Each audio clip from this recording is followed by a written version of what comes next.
Alright, yes, good morning. Yan, meron tayong ginagawa dito sa bali ito. 63 big valves. Kakapin nating head dyan is G-Racing 2023. Ito, yan, G-Racing. Ready to install. Installings.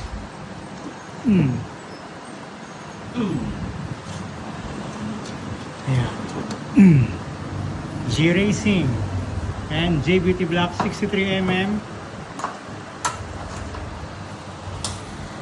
So, tatork na lang natin yan.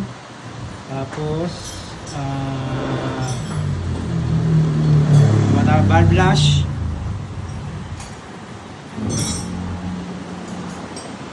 Tapos magka-throttle body tayo dyan, 36mm.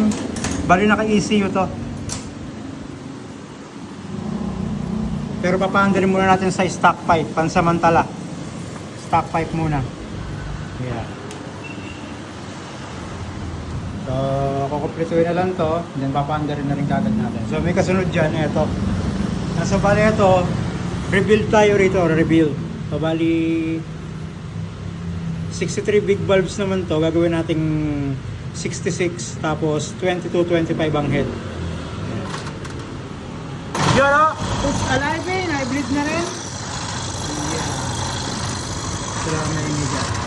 Ana! So, G-Racing head tayo. Tapos, JBT na 63mm.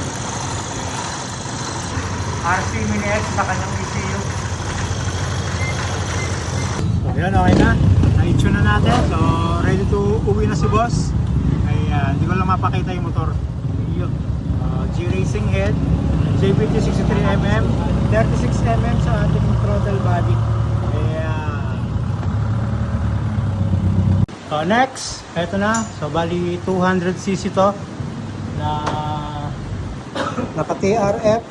Ayan, tapos non-BBA tayo dyan. Ayan, non-BBA.